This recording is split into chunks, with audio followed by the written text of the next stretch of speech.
Hoje vamos falar sobre a terra depois do dilúvio. Já é a 6ª semana em que estamos estudando. O estudo de hoje está baseado em Gênesis do capítulo 9 ao capítulo 11. Bom, para o estudo de hoje nós temos alguns convidados.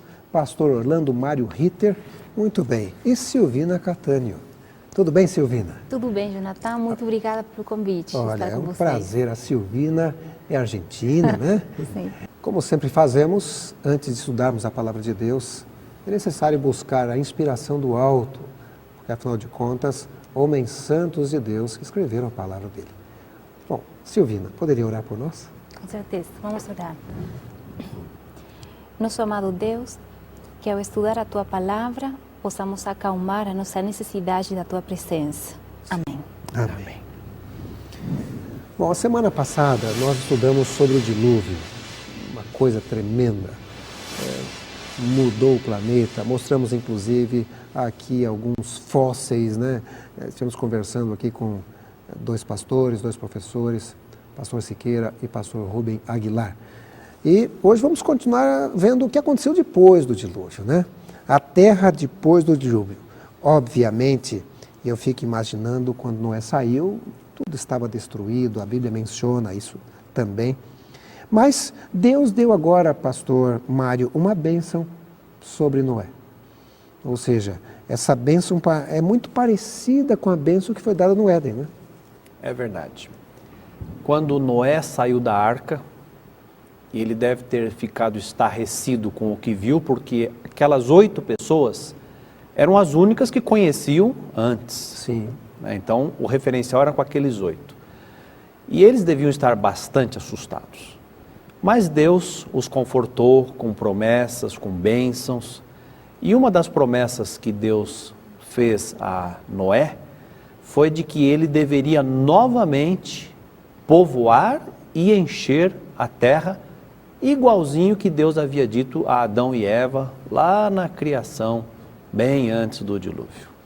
Existe inclusive, Silvina, um senhor que descobriu ali na região do Ararat, próximo a uma cidade chamada Kazan, uma casa muito antiga, e ele acreditou que aquela casa poderia ter sido a casa de Noé, né?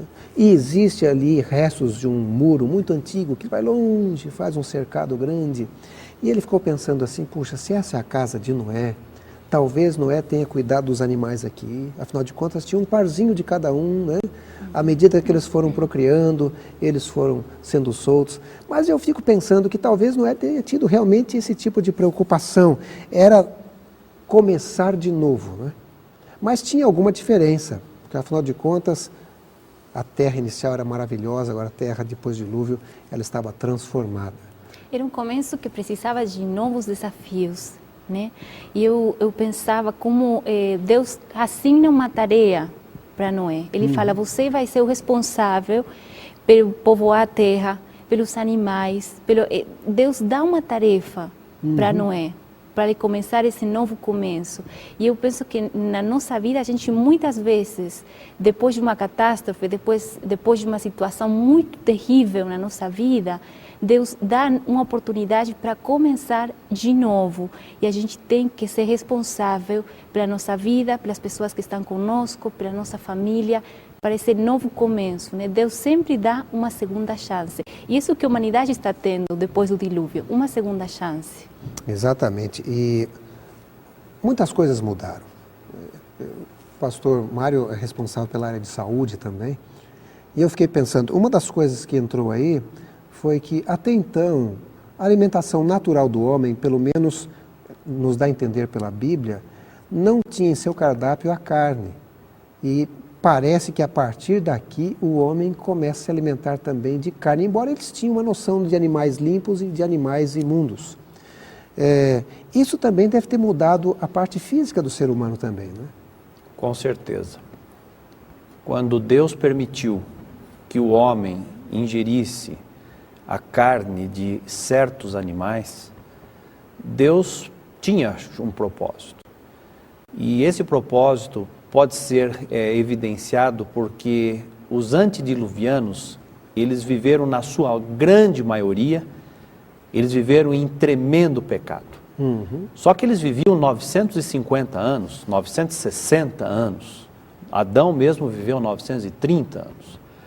Então, Deus achou que viver em pecado, para se perder finalmente tanto tempo, não valia a pena. Então, muito provavelmente, Deus permitiu agora que o homem ingerisse a carne para que o ser, o corpo físico, o ser humano, reagisse negativamente.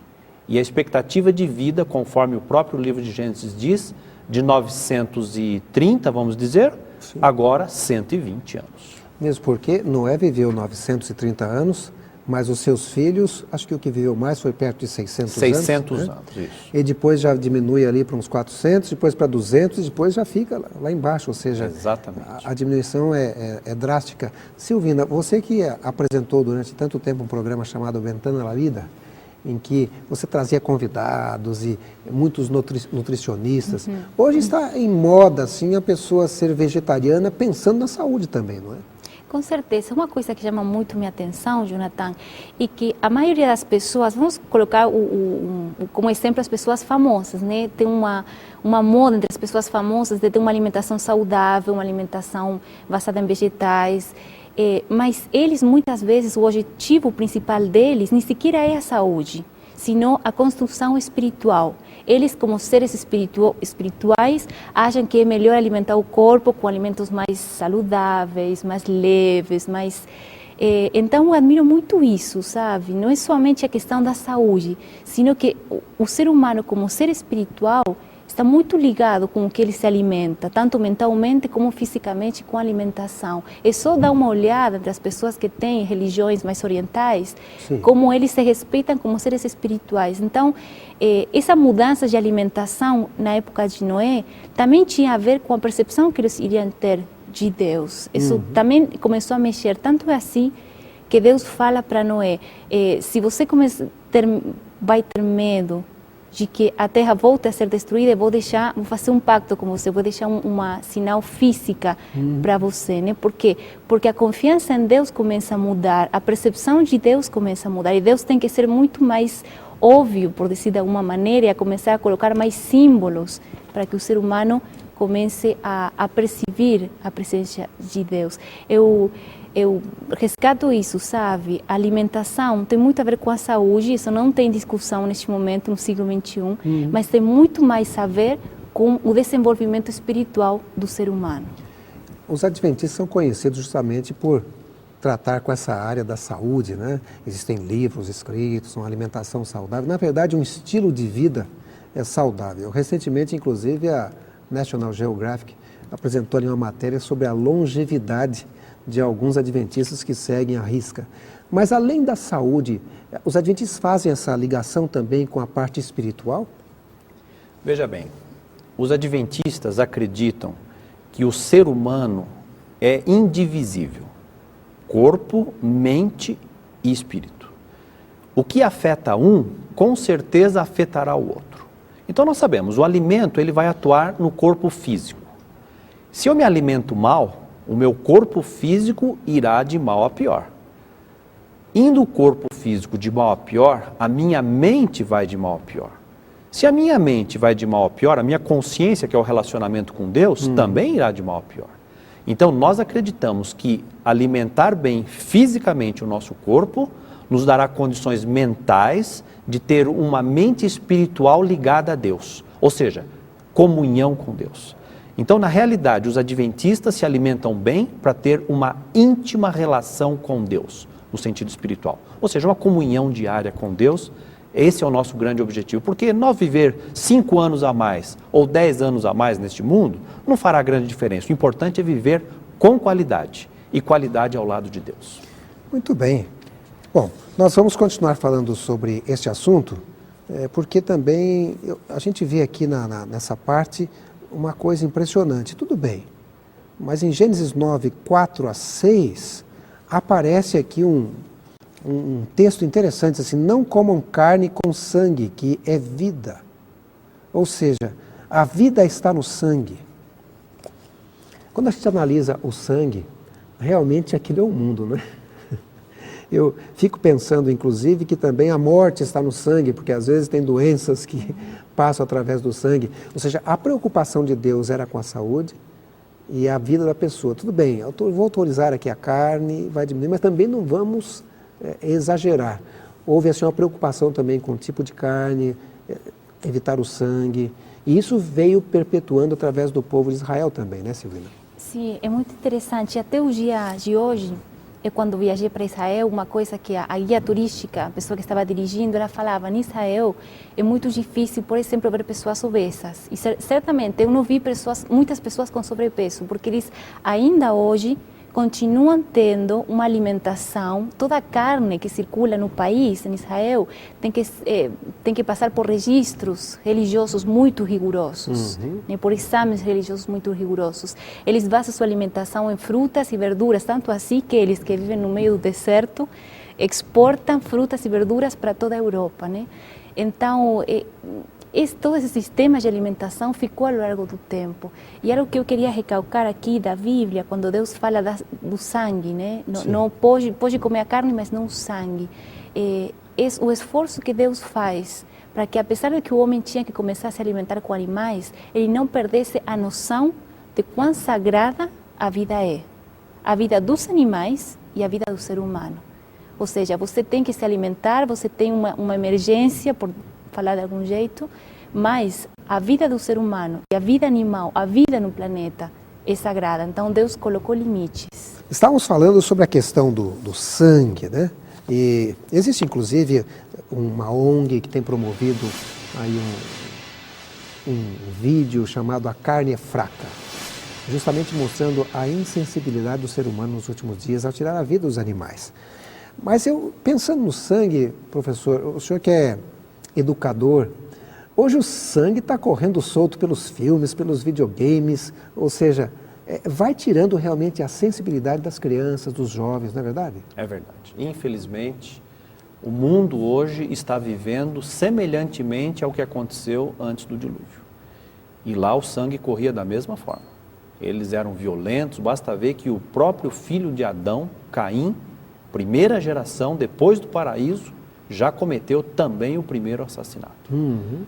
Imagina, se no primeiro já aconteceu isso, imagina hoje, quantas gerações, centenas de gerações depois, a maldade do homem, quando se afasta de Deus, se torna algo impressionante nas mãos do inimigo.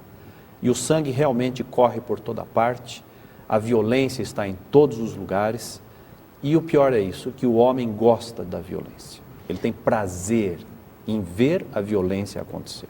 E você acredita, Silvina, você que tem trabalhado todos esses anos com rádio, com televisão, que existe uma ligação entre esses filmes, os videogames, a leitura, existe uma ligação entre o aumento da violência nesses games e nesses livros, esses filmes, com o aumento da violência também no planeta? Com certeza, muitas pessoas falam a televisão ou seja, a televisão vai moldeando o que a pessoa é, mas eu acredito muito também que a televisão é um reflexo, né, do que a pessoa é, do que a humanidade é. A vida não vale nada. A gente vive em uma sociedade onde a vida não vale nada. Então, a gente acostuma ver crianças brincando no videogame, onde você tem mais pontos e você mata mais pessoas. Sim. Então, não é o terrível, não é a situação em si mesma, sino que esse menino está crescendo com a convicção de que a vida vale nada, não vale nada. Eu li um informe que existe sobre os reformatórios, sabe, essas cárceles, cadeia para criança, para pessoas que são menores de idade. E na reportagem, algo que congelou meu coração foi que os meninos falavam: eu mato quando estou na rua porque a minha vida não vale nada. Se a minha vida não vale nada, a vida da outra pessoa não vale nada também. Então, o problema não se resolve tirando a violência ou tratando de tirar a violência do cinema ou do videogame. O problema passa porque eu sinto que minha vida não vale nada. Então, isso se traduz na rua, no cinema, no videogame, onde seja. O ser humano perdeu a noção de quão valiosa é a vida humana. Tanto é assim que Deus fala para Noé: a vida humana é muito valiosa porque vocês foram criados à minha imagem. Exatamente.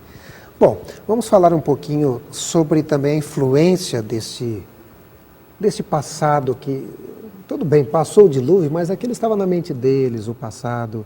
E a gente vê logo Noé agora plantando uma vinha, faz ali vinho, se embebeda e dá vexame. Fale um pouquinho desse episódio, professor.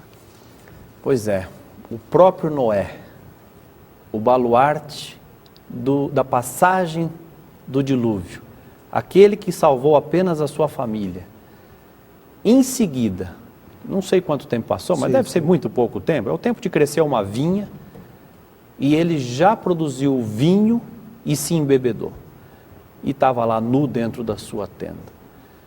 Isso mostra que o que aconteceu durante o dilúvio e antes do dilúvio já tinha acontecido muitas vezes. Não foi o conserto, não foi o remédio para resolver o problema do mal. O problema do mal seria resolvido mais tarde, de uma outra maneira, com a morte de Jesus Cristo. E assim mesmo nós ainda estamos, porque Cristo já morreu há 2000 anos. Sim. Então, Deus, ele apenas mudou a forma como ele estava agindo com a humanidade. Ele mudou o capítulo. Então, ele inaugurou agora um novo capítulo, em que começaria praticamente tudo de novo. Só que ao invés de 2, começaria com 8. Então, ali Deus recomeçou a história. Mas as pessoas que vivem na condição de pecadores, elas estão sujeitas às mesmas condições, tanto antes quanto depois do dilúvio e nos dias de hoje também, infelizmente. E me impressiona também, Silvina, a questão aqui do filho, esse filho chamado Cã, ele, ao ver o pai nu, ele além, parece, de zombar do pai, ainda foi fofocar para os irmãos, né? Ou seja, olha, vocês querem ver uma coisa engraçada, venham cá. Eu acho que o que fica muito claro nessa história é que o grande problema do nosso mundo é o ser humano. Deus pode destruir a terra, mandar um dilúvio, renovar a terra, renovar a natureza, renovar os animais, renovar tudo. Mas o problema é a atitude do ser humano, é o ser humano. Porque o que faz Cam, que é o filho mais velho de Noé, era terrível aos olhos de Deus, desonrar a nós do Pai. Era terrível. E acho que ficou muito claro que o problema é o coração humano. Agora, nós podemos perceber que quando há um problema na vida da pessoa, as consequências sempre ficam, porque embora tivesse passado todo aquele período, passaram por uma dificuldade, a tendência quando a pessoa passa uma dificuldade é crescer espiritualmente e tudo mais, mas parece que mesmo assim houve uma recaída, né? E hoje nós temos também pessoas que zombam. Nós temos aqui uma parte, um texto de estudo, nessa 6ª lição, onde algumas pessoas zombam dos profetas de Deus. Aliás, os profetas de Deus muitas vezes foram chamados de loucos, né? E nesses últimos dias, a Bíblia menciona que viriam escarnecedores, ou seja, zombadores. Assim como zombaram de Noé na pregação dele, zombaram depois, esse velho é maluco, não aconteceu isso. Se esquece facilmente, passa 100 anos, 200 anos, Noé ainda viveu mais 300 anos depois do dilúvio, um pouco mais. Então, deve ter esquecido. Agora, hoje nós temos também pessoas que zombam de Deus, na verdade, cada vez mais. É verdade. Hoje, os zombadores, eles zombam da Bíblia, eles zombam dos princípios e eles zombam de Deus. Eles perguntam, onde está Deus? Onde está Deus? Desde o princípio foi assim, em todos os sentidos. Hoje, a ciência zomba da religião no sentido bíblico. Eu recebi há pouco tempo, não, há alguns anos, eu recebi um e-mail de alguém criticando um texto que havia sido publicado, fazendo uma comparação da criação com a evolução. Sim. E ele respondeu em tom de zombaria, como querendo dizer, eu quase não posso crer que vocês, com os cursos que vocês têm, com o estudo teológico que vocês têm, vocês acreditam num livro de lendas, um conto de fadas. Ele estava se referindo ao Gênesis. E querendo dizer que ele, com a sua tremenda sabedoria, com toda a sua prosopopeia, acreditando na evolução, então ele estaria muito mais embasado cientificamente. Então eles zombam de tudo, como querendo dizer, e a segunda vinda? Quando ela vai acontecer? E esse Deus que promete que virá outra vez? Olha quanto tempo já passou que ele prometeu e ele ainda não veio. É igualzinho com Noé. Noé falou, se preparem, virá o dilúvio. Só que passaram-se 120 anos. Mas no dia que veio o dilúvio, eles não puderam entrar na arca. E vai acontecer da mesma forma quando acontecer também a segunda vinda de Cristo. Aqueles que não estavam preparados não vão poder ter o reencontro com Cristo Jesus. Então, infelizmente, o mundo hoje trabalha na base da zombaria, principalmente quando se trata de questões bíblicas. Inclusive, não faz muito tempo, eu e a Silvina estivemos um final de semana em Campinas, onde teve um encontro de pessoas que pensam sobre criacionismo, e ali foi mencionado o intelligent design, ou seja, o desenho inteligente, que não tem necessariamente a ver com o livro de Gênesis, mas são cientistas que pensam e falam assim, puxa, mas não é possível que uma coisa tão perfeita realmente não teve alguém para construir isso, não é verdade? Uma coisa que eu percebo muito, Jonathan, é que as pessoas que têm uma atitude sarcástica ou que zombam, por exemplo, do Gênesis, ou dessa ideia de um Deus que desenha e que cria o universo, são pessoas, na sua maioria, que não têm argumentos sólidos, pessoas que são ignorantes, tanto do Gênesis e da Bíblia, quanto das teorias científicas. Então, às vezes seria bom, quando a gente confronta, tem que enfrentar a burla, a gente simplesmente tem uma atitude mais indiferente, porque geralmente detrás dessa atitude se esconde uma pessoa que não está bem informada. O que tenho percebido é que os cientistas que estão realmente informados e que realmente têm contato com a maravilha do universo têm respeito pela Bíblia, pela postura cristã diante da criação. E eu percebo muito isso. A pessoa que realmente conhece, a pessoa que realmente está bem informada, tem uma atitude muito mais de muito maior respeito perante a religião e perante a Bíblia. E cada vez mais a arqueologia tem descoberto evidências de que a história bíblica, o relato bíblico é real e verdadeiro, né? Especialmente quando você começa a olhar aí a partir de Abraão, datas, locais, evidências realmente mostrando que a Bíblia é correta no seu relato. Bom, no caso, por exemplo, da história do dilúvio, aparece ela sendo mencionada de novo aqui em 2 Pedro, capítulo 2, verso 5, e parece que havia um pequeno grupo ali zombando, né, a respeito da vinda de Deus, ou seja, Jesus falou que ia voltar, mas ele não voltou ainda, onde é que está o sinal da sua vinda? E Pedro menciona isso em sua carta, 2 Pedro, e ele também diz por que Deus está demorando também, né? Pastor, podia mencionar um pouco a respeito uma pincelada sobre isso que Pedro fala? Veja bem, quando Pedro estava se referindo ao mundo antigo, né? Então, primeiro, ele confirmou o relato de Gênesis, no sentido de dizer, o dilúvio aconteceu, Sim. Deus preservou a Noé e mais 7 pessoas, e aqueles que não acreditaram que viria o dilúvio, pereceram nas águas. E não foi pouco tempo de pregação, foram 120 anos. Então, ele estava querendo dizer o seguinte, que quando chegar a época da volta de Cristo, nós estaremos pregando e muitas outras pessoas também estarão pregando. Cristo em breve voltará. E haverão os mesmos zombadores que irão dizer, quando vai acontecer isso? Como vai acontecer isso? Essa é uma promessa que não existe. E, infelizmente, com muitos, vai acontecer exatamente a mesma coisa que aconteceram com os antediluvianos. Eles viram cair o dilúvio, mas não puderam entrar na arca. No final dos tempos também. Alguns verão Cristo voltar, mas não estarão entre os salvos, infelizmente. E a gente vê em Mateus 24, Jesus usando o mesmo exemplo aí de Noé, e ele usa, eu creio que 3 ou 4 vezes, olha, vigiai, porque vocês não sabem quando virá vosso Senhor, olha, estejam aí apercebidos, né?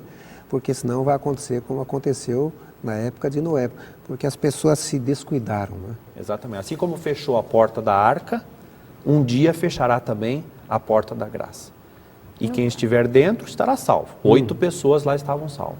No final dos tempos, nós não sabemos quantos milhões estarão salvos. O maior número possível. Sim. Mas estarão também para o lado de dentro, com certeza. Quem vive uma vida de relacionamento com Deus através da palavra de Deus, descobre a tempo que Deus é o dono do tempo. Sim. Então, quando a gente vive com essa certeza de que Deus é o dono do universo e do tempo, a gente não faz questão de ficar ouvindo os zombadores, porque a gente sabe que os tempos de Deus são certos e são sábios. Como diz o livro de Abacuque, creio que diz assim, no tempo determinado, ele virá mesmo. Com certeza. Aqui no capítulo 10 de Gênesis, fala sobre os descendentes de Noé, menciona inclusive um senhor chamado Nimrod, que se tornou poderoso, foi valente, caçador, e parece que essa pessoa começou a construir. Aqui fala no verso 10 que o princípio do seu reino foi Babel. E diz também que entre as cidades que ele edificou, está inclusive Nínive, que é uma cidade famosa, né, das quais temos as ruínas ainda por aí. Bom, mas eu queria destacar especialmente Babel, porque Babel se tornou um símbolo de confusão, né? Eles tinham como objetivo construir uma grande torre, pelo menos é o que diz a palavra de Deus aqui no capítulo 11. Aqui diz no verso 4, vinde e edifiquemos para nós uma cidade e uma torre, cujo tope chegue até os céus e tornemos célebre o nosso nome, para que não sejamos espalhados por toda a terra. Ou seja, eles queriam tornar o nome deles célebre. Silvina, você que trabalha com televisão, muita gente quer aparecer na televisão porque quer que o nome se torne famoso, né? Com certeza. Parece que nunca deu muito certo esse tipo de coisa, já desde a época lá de Noé, não é? Há uma questão que me pareceu muito chamativa, que tem a ver com Nimrod, né? E eu consegui achar o culpado de eu ter tanto problema com a língua portuguesa. Foi Nimrod e a Torre de Babel, né? Mas uma coisa que chamou minha atenção é o verso 9, que tem a ver com essa atitude de Nimrod, essa atitude de eu quero ser importante, eu quero chegar até o céu. Verso 9 diz, como Nimrod, poderoso caçador, diante do Senhor. E essa frase parece uma frase muito bonita, né? Diante do Senhor. Mas essa frase, colocada aqui no original, significa que ele estava se colocando numa atitude de rebeldia. Diante do Senhor, queria dizer a pessoa que confrontava a Deus, que falava, Deus está ali e eu vou estar aqui. Deus pediu isso, eu vou fazer o oposto, né? Então, essa frase falava que Nimrod queria desafiar a Deus, que Nimrod queria fazer o oposto do que Deus mandou. Deus falou, vocês têm que povoar a terra de novo. Ele fala, não, eu vou fazer uma torre aqui em Babel, a gente vai ficar unida nesse mesmo lugar, todo mundo junto, a gente vai desafiar a Deus, a gente vai construir uma torre para chegar até o céu, para encontrar esse Deus, para ser tão o mais importante do que Deus. Essa atitude de orgulho, de soberbia, de levar-se a sério demais que tem o ser humano, que é muito comum ainda nos meios de comunicação, eu acho que essa foi a atitude que origina todo o problema com a Torre de Babel e com essa construção de uma pessoa que quer se tornar igual a Deus, né? Que quer ser Deus. E a gente percebe que pelos indícios aqui do capítulo 11, verso 3, em que eles usam tijolos, como se fosse pedra, e betume, ou piche, como se fosse argamassa, que é o tipo de construção da cidade de Babilônia, que é exatamente feito com isso. E dá a impressão que a Torre de Babel seria uma espécie de um zigurate, não é? Isso, essa é a impressão que nós temos pelo modelo que foi deixado, porque a Torre de Babel hoje não existe mais. Sim. É justamente porque ela foi feita de tijolos. Se ela tivesse sido feita de pedras, talvez ela resistisse até hoje. Mas os tijolos, eles vão se dissolvendo com o tempo, então a gente não tem essa ideia hoje. Mas possivelmente seria uma forma de um zigurate, a Torre de Babel. E a gente percebe, por exemplo, que o objetivo deles era realmente a idolatria. Zigurates haviam nichos onde se colocavam deuses. É como se a pessoa estivesse colocando um outro Deus no lugar na verdade, colocando outro Deus no lugar do Deus verdadeiro. E querendo se colocar, inclusive, contra Deus, Deus disse, não vou mandar mais o dilúvio. E agora eles dizendo, não, se Eles mandar... não acreditaram que Deus havia prometido que a terra jamais seria destruída novamente por um dilúvio. Então, quando eles viam o arco-íris, para eles não significava nada. Era algo natural. Era natural, era o que iria acontecer normalmente. E o dilúvio também não era algo de Deus. O dilúvio era alguma coisa que aconteceu naturalmente. Jonathan, uma coisa interessante é que todas as histórias da Bíblia, do Antigo e do Novo Testamento, terminam levando-nos para Gênesis 3. vocês vão acreditar, Adão e Eva vão acreditar no que Deus falou ou no que a serpente está falando? Vocês vão acreditar em que Deus é Deus ou em que vocês são quase deuses? E volta a mesma situação com Babel, a mesma situação. Deus falou uma coisa, Deus falou, eu não vou destruir mais a terra, eu sou Deus. Vocês têm que povoar a terra. E o Nimrod e a sua descendência falam, não, a gente quer ser Deus, a gente quer escolher ser Deus, a gente quer se proteger por se o mundo vai voltar a ser destruído. Mas a gente sempre termina no Gênesis 3. Você vai acreditar no que Deus falou ou você vai acreditar em você mesmo? O desafio é o mesmo. O dilema é o mesmo, né? E a gente vê agora Deus intervindo aí, Silvina, dividindo o povo. Uma intervenção muito criativa, muito. Ou seja, a barreira da língua separa as pessoas, Silvina? A gente conversa também aqui, muito, né? muito. Eu quando li a história de Babel, eu pensava agora com a experiência de estar há 2 anos morando no Brasil, eu percebo uma coisa muito interessante. A diferença de língua não é somente uma diferença de linguagem, é uma diferença de modo de pensar. Eu, para tentar falar português, eu tenho que começar a pensar diferente. A mentalidade das pessoas muda com a língua. Ou seja, que aqui o que sucede não é simplesmente que as pessoas começam a falar línguas diferentes. Começam a surgir novas mentalidades, novas formas de olhar para o mundo. A comunicação, às vezes eu percebo como eu me esforço com o meu português e nossos companheiros de trabalho brasileiros se esforçam com o portunhol, mas ainda assim é difícil se comunicar. Com certeza, é uma barreira muito forte a linguagem. O Mário também morou na sua juventude na América há um tempo, né? Sim, é Como verdade. é que era a barreira da língua também, Mário? É muito difícil, principalmente no começo. Você não entendia nada e já frequentava a escola. E a professora não falava nenhuma palavra em espanhol, porque lá português era mais difícil ainda. Mas você, com o tempo, vai ter que assimilar a cultura da outra língua. E você tem que pensar diferente realmente para você poder falar uma outra língua. E não foi diferente com os com os pós-diluvianos. Né? Sim.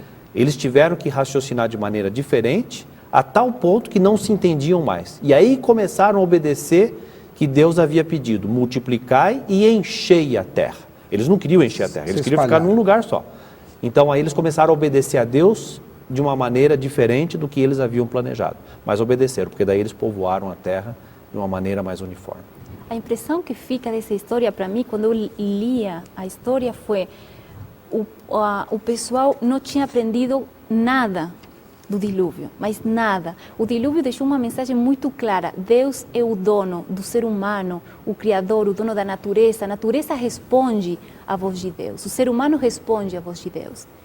Então Deus tem que fazer outra intervenção novamente para falar a mente de vocês, a inteligência de vocês. A linguagem de vocês também me pertence. As palavras que vocês falam me pertencem. E agora eu vou separar vocês por linguagem. Deus novamente volta a fazer uma intervenção forte, criativa, poderosa, e o ser humano ainda assim não entende que Deus está no controle absoluto do universo. E a gente percebe também que esses povos que viviam ali, ao se espalharem, alguma coisa da cultura eles levaram, porque a gente vai ver, não sei se poderíamos chamar de zigurates, mas pelo menos parecido, pirâmides no Egito, que é parecido com zigurates. Aqui na região da América Central, ali, os astecas, né? Na América do Sul, aí temos também, não deixa de ser também uma forma de pirâmide também. Ou seja, um pensamento, ainda alguns permaneceram tentando a Deus e tentando fazer esse tipo de construção. Agora, uma coisa importante a gente tem a pensar, havia tecnologia para esse tipo de construção naquela época? Uma torre tão alta que atinja as nuvens. Né? Para nós imaginarmos que quando o homem se une num propósito, quer seja bom, quer seja mal, ele tem capacidade de construir algo inimaginável anteriormente. Isso aconteceu antes do dilúvio, aconteceu logo após o dilúvio e acontece hoje como nós nem imaginamos. Basta ver a tecnologia que nós temos. Sim, é verdade. Então, o homem se mantivesse unido ao propósito que eles tinham, de fazer para si um nome, de construir algo mais alto do que a linha d'água havia alcançado no dilúvio. Eles certamente teriam conseguido, claro, desobedecendo à vontade de Deus, mas eles teriam conseguido. Porque hoje, realmente, quando o homem coloca alguma coisa no coração, ele acaba fazendo. E nós torcemos para que ele coloque sempre coisas boas no coração. Porque quando ele planeja fazer o mal, ele também acaba fazendo da mesma forma. Nós vamos ver, inclusive, ao estudarmos mais adiante, como Deus, através de Abraão, tornou grande não o nome de Abraão, que também acabou sendo conhecido, mas tornou grande o nome do Deus de Abraão, que esse era o seu objetivo e deve ser o nosso objetivo, engrandecer o nome de Deus. Silvina, o tempo está acabando, mas as suas palavras finais aí, em 1 ou 2 minutos, sobre o que você teria a dizer ainda a respeito do que estudamos dentro desse contexto depois do dilúvio. Uma coisa que chamou muito minha atenção e mexeu com a minha própria vida é que muitas vezes as catástrofes, tem essa palavra em português, Sim, as tem. catástrofes que chegam à nossa vida, como um dilúvio, que chega e arrasa com tudo o que a gente tem, que arrasa com nossa família, com nossa economia, com nosso trabalho. Muitas vezes essa é a oportunidade que Deus está colocando na minha vida para eu poder começar de zero, para eu poder começar de novo. Muitas vezes, quando Deus chega na minha vida, Ele tem que arrasar com tudo que tem na minha vida para recomeçar, para me criar novamente. E essa é uma bênção. O dilúvio foi uma grande catástrofe, mas foi uma grande bênção para a humanidade. E a gente tem que enfrentar as catástrofes na nossa vida como um começar de novo, um recomeçar, uma oportunidade nova que Deus coloca na minha vida. E eu lembro você falando isso a respeito dos últimos dias, quando vai haver uma grande catástrofe, mas aí será salvo o povo de Deus. Daniel capítulo 12 fala, nesse tempo será salvo o teu povo, né? Tempo de tribulação, qual nunca houve. E aí vamos ter uma nova terra, mencionado lá em Apocalipse capítulo 21, novo céu, não vai ter mais problema nenhum, o mal não voltará a existir, né? Pastor Mário Ritter. As minhas considerações finais, eu poderia dizer o seguinte, que quando você se coloca nas mãos de Deus, e Deus faz um chamado para você, como Ele fez para Noé, você pode ser um instrumento do bem. No caso de Noé, por exemplo, ele salvou a raça humana. Sim.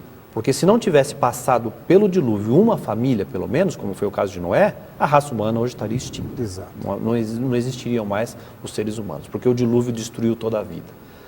Nós também podemos fazer da mesma forma hoje. Se você escolher ser instrumento de Deus para fazer algo bom, Deus vai capacitá-lo para que você seja esse instrumento. Porém, o contrário também acontece. Se você desejar fazer algo mal e colocar isso no seu coração como um propósito na sua vida, você vai conseguir fazer. Deus dá liberdade para a gente, fazer tanto uma quanto outra. Mas nós temos que entender de que quando Deus mostrou que o dilúvio viria como uma grande destruição, deveria ser um alerta para as pessoas, de que elas também podem fazer coisas erradas. E interessante que aconteceu exatamente isso. Mal acabou o dilúvio, as pessoas já estavam fazendo tudo errado de novo. Mas sempre Deus teve uma linhagem santa, que no caso depois do dilúvio se manifestou através de Abraão, Isaac, Jacó. Por quê? Porque essas pessoas decidiram fazer o contrário, deveriam fazer o bem, enquanto que praticamente de novo todo o resto do mundo voltou a fazer o que era mal. E assim vai ser no tempo do fim também a mesma coisa. Então que sejamos usados por Deus para fazer escolhas do bem, não importa a catástrofe que passe em nossa vida, mas nós estamos determinados a fazer o que é certo.